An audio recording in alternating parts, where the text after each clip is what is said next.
Hi friends, welcome to my channel. ఈరోజు video చాలా ఈజీగా సింపుల్గా చేసుకునే గోరుమిఠాయి స్వీట్ రెసిపీ అండి. ఇలా ఒకసారి చేసి చూడండి, చాలా బాగా కుదురుతుంది. ఇప్పుడైతే మనకి పండుగలు వస్తున్నాయి కదండి, పిండి వంటలు అయితే చేస్తాం కదా. ఇలా ఒకసారి చేసి చూడండి, బాగుంటాయి. ఇప్పుడైతే తయారీ విధానం చూద్దాం. వీడియో స్కిప్ చేయకుండా చూడండి. ముందుగా ఒక బౌల్ తీసుకొని అందులోకి 1 కప్పు మైదా పిండి తీసుకున్నాను. తర్వాత 1/2 కప్పు బొంబాయి రవ్వ వేసానండి, కరాచీ నొక్క అంటారు కదా. తర్వాత 1 స్పూన్ సాల్ట్ వేసానండి, తగినంత వేసుకోవాలి. కొంచెం వంట సోడా వేసాను. ఇప్పుడైతే వీటిని బాగా కలపాలండి. 1 కప్పు మైదా, 1/2 కప్పు రవ్వ, తగినంత ఉప్పు, కొంచెం వంట సోడా వేసి బాగా కలపాలి. మనం ఏ కప్పుతో అయితే పిండి తీసుకుంటామో మిగతా కొలతలు కూడా కప్పుతో తీసుకోవాలండి. అప్పుడే మనకి పర్ఫెక్ట్గా కుదురుతుంది. తర్వాత ఇక్కడ నేను ఒక 1/2 కప్ అండి, అంటే 1/4 కప్పు ఆయిల్ వేసాను. ఆయిల్ని వేడి చేసి వేసానండి, గోరువెచ్చగా ఉండాలి. ఒక 4 స్పూన్స్ ఉంటుందండి, స్పూన్స్ లాగా అయితే. లేదంటే 1/4 కప్ ఆయిల్ వేయాలి. ఆయిల్ వేసి బాగా కలపాలండి. కలిపేసిన తర్వాత ఇలా ముద్ద చేసి చూడాలి. ఇలా పిండి ముద్ద అవుతే మనకి ఆయిల్ సరిపోయినట్టు, పర్ఫెక్ట్గా ఉన్నట్టండి.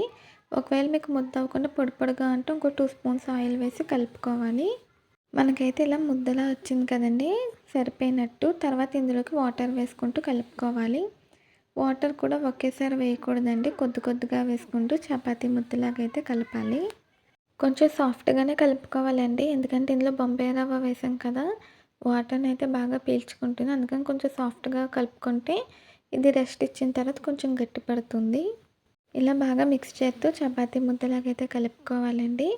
ఇలా కలిపేసుకున్నాక మూత పెట్టేసి, లేదంటే ఏదైనా తడి క్లాత్ అయినా పెట్టి కవర్ చేసి ఒక 10 నిమిషాల పాటు రెస్ట్ ఇవ్వాలండి. నేనైతే మూత పెట్టేశాను. లేదంటే క్లాత్ పెట్టైనా కవర్ చేయొచ్చండి, తడి క్లాత్ వేసి. పిండి ఆరిపోకుండా అలా చేయాలండి. తర్వాత 10 నిమిషాల తర్వాత మూత తీసి బాగా మళ్ళీ ఇలా ప్రెస్ చేస్తూ కలపాలి. ఇలా సాఫ్ట్గా కలుపుకోవాలండి. ఇప్పుడైతే మనకి బ్యాటర్ అయితే రెడీ అయిపోయింది. ఇప్పుడైతే మనం గోరుమిఠాయిలు చేసుకుందామండి. గోరుమిఠాయిలు చేసుకోవడం కోసం ఇలా పిండి ముద్దని కొద్ది కొద్దిగా ఇలా చిన్న మిశ్రమంలో తీసుకొని దాన్ని అయితే ఇలా రౌండ్గా బాల్లా చేసుకోవాలి. తర్వాత దాన్ని సిలిండర్ షేప్లో చేయాలండి. అంటే ఇలా సన్నగా పొడుగ్గా ఒక సిలిండర్ షేప్ వచ్చేలా చేసుకోవాలి. ఇక్కడ చూపించిన విధంగా చేసుకోవాలండి. ఈలోపు మిగతా పిండి ఆరిపోకుండా ఇలా మూత పెట్టి కవర్ చేయాలి. ఇలా రౌండ్గా చేసాక మనకి గోరుమిఠాయి అంటాం కదండి, ఇలా బొటన వేలుతో ప్రెస్ చేస్తూ ఆ షేప్ వచ్చేలాగా చూపించిన విధంగా చేసుకోవాలండి. చూడండి ఫ్రెండ్స్, ఇలా చేసుకొని తర్వాత కొద్దిగా 2 సైడ్స్ కూడా దగ్గరికి ప్రెస్ చేయాలి. ఇలా షేప్ వచ్చేలా చేయాలండి.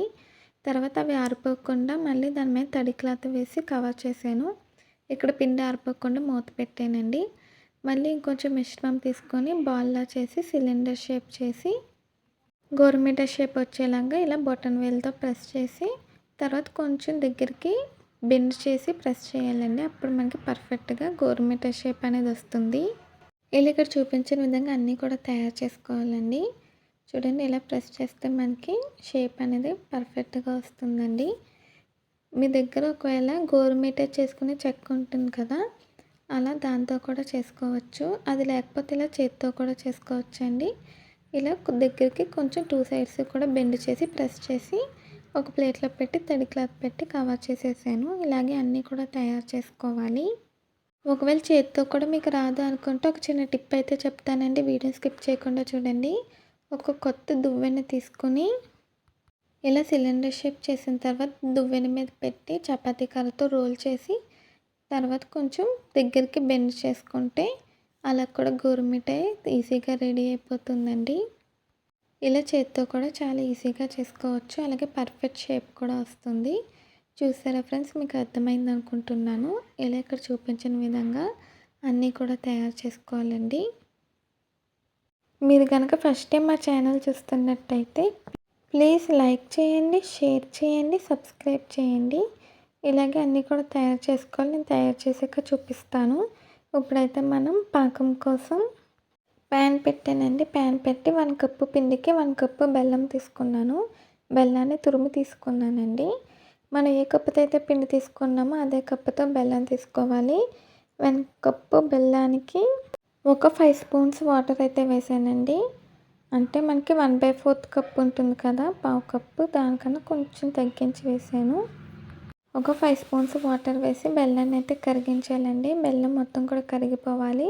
ఇలా కరిగిపోయిన తర్వాత దీన్నైతే వడకట్టానండి. ఇలా ఫిల్టర్ చేయడం వల్ల మనకి బెల్లంలో ఏమైనా డస్ట్ ఉంటే పోతుంది. ఇప్పుడైతే మనకి బెల్లం పాకం రావాలండి, కొంచెం అయితే మరగాలి.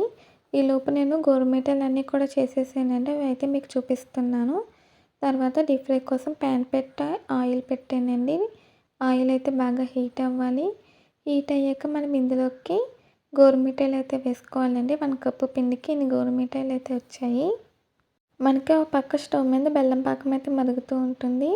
సిమ్లో పెట్టేసానండి. ఇటుపక్క అయితే గోరుమిఠాయిలు అయితే ఆయిల్లో వేయిస్తున్నాను. వీటిని అయితే మీడియం ఫ్లేమ్లో పెట్టి ఫ్రై చేయాలండి. హై ఫ్లేమ్లో పెడితే కలర్ వచ్చేస్తుంది, తొందరగా ఉడకదు. ఇది కొంచెం లావుగా ఉంటుంది కదండి మీడియం సైజులో, అందుకని వీటిని మీడియం ఫ్లేమ్లో పెట్టుకుని ఫ్రై చేసుకుంటే లోపల వరకు కూడా బాగా ఫ్రై అవుతుంది. అలాగే కొంచెం టైం అయితే పడుతుందండి ఇవి ఫ్రై అవ్వడానికి. గోల్డెన్ బ్రౌన్ కలర్ వచ్చేంత వరకు వేయించాలి. అలాగే పైన ఉన్న బబుల్స్ నురగ కూడా తగ్గిపోయేంత వరకు ఫ్రై చేయాలండి. నేనైతే మీకు ఫ్రై అయిపోయాక చూపిస్తున్నాను. చూడండి ఫ్రెండ్స్, ఇలా మీడియం ఫ్లేమ్లో పెట్టుకుని అన్ని సైడ్స్కి కూడా తిప్పుకుంటూ ఇలా గోల్డెన్ బ్రౌన్ కలర్ వచ్చేంత వరకు వేయించాలి. ఇప్పుడైతే మనకి బబుల్స్ తగ్గిపోయినాయండి, కలర్ కూడా వచ్చేసింది కదా. అంటే ఇప్పుడు మనకి గోరుమిఠాయిలు ఫ్రై అయిపోయినట్టు. వీటినైతే ఒక ప్లేట్లోకి తీసుకుని పక్కన పెట్టేసానండి. అలాగే ఇక్కడ మనకి బెల్లం పాకం కూడా బాగా మరిగిపోయింది. ఇలా మరిగిపోయాక ఇందులోకి ఇలాచీ వేసానండి. మీరు కావాలంటే ఇలాచీ పొడి కూడా వేసుకోవచ్చు. ఇప్పుడైతే మనం పాకం చెక్ చేసుకుందాము. కొంచెం మరిగాక చెక్ చేసుకోవాలండి. ఇలా ఒక బౌల్లోకి కొద్దిగా వాటర్ తీసుకుని ఆ పాకాన్ని అందులో వేసి చెక్ చేయాలి. మనకి ఉండపాకం రావాలండి. ముద్ర పాకం అంటారు కదా, అంటే మనకి చేతితో తీసుకుని ఉండలా ఫామ్ చేయగలగాలి. అలా చేస్తే వచ్చినట్టండి. పలుచగా మనకి సాఫ్ట్గా ఉంటే వచ్చినట్టు కాదు. ఇంకాసేపు మరిగించి మళ్ళీ చెక్ చేసుకోవాలి. మనకైతే ఇంకా రాలేదండి, అందుకని నేను మళ్ళీ మరిగించి తీసుకున్నాను. వెంటనే చెక్ చేసుకోవాలండి. ఎక్కువ గ్యాప్ ఇచ్చి చెక్ చేస్తే ఈలోపు మనకి పాకం బాగా ముదిరిపోతుంది. చూడండి ఫ్రెండ్స్, ఇప్పుడైతే మనకి పాకం వచ్చేసిందండి. ఇలా చేతిలోకి తీసుకోగలిగాను కదా, ఉండ ఫామ్ అయింది. ఇప్పుడైతే మనకి పాకం వచ్చేసింది. ముద్ర పాకం రావాలండి. తర్వాత ఇందులోకి మనం గోరుమిఠాయిలు అన్నీ కూడా వేసేసి ఈ పాకాన్ని బాగా దీనికి కోట్ అయ్యేలాగా కలుపుకోవాలండి. ఇలా అన్ని సైడ్స్ కూడా కోట్ అయ్యేలాగా కలుపుకోవాలి. పాకం వేడిగా ఉన్నప్పుడు ఇవి వేసి కలిపితే మనకి ఆ వేడికి ఇది బాగా పీల్చుకుంటుందండి, అబ్జర్వ్ చేసుకుంటుంది.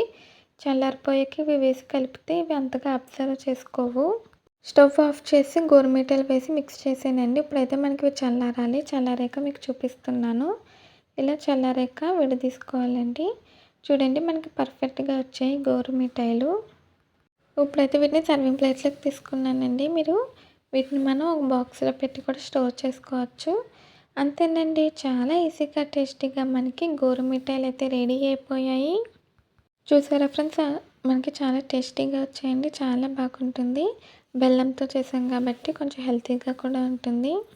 ఈసారి మీరు గోరుమిఠాయిలు ట్రై చేయాలనుకున్నప్పుడు ఇలా ట్రై చేయండి. ఇంట్లోనే మనం చాలా టేస్టీగా ఈజీగా తయారు చేసుకోవచ్చు. చూసారా మనకి పాకం కూడా మొత్తం కూడా బాగా కోట్ అయిందండి. ఈ వీడియో నచ్చిందండి. నచ్చితే ప్లీజ్ లైక్ చేయండి, షేర్ చేయండి, సబ్స్క్రైబ్ చేయండి, కామెంట్ చేయండి, బెల్ ఐకాన్ క్లిక్ చేయండి. మళ్ళీ కలుద్దాం. Bye friends.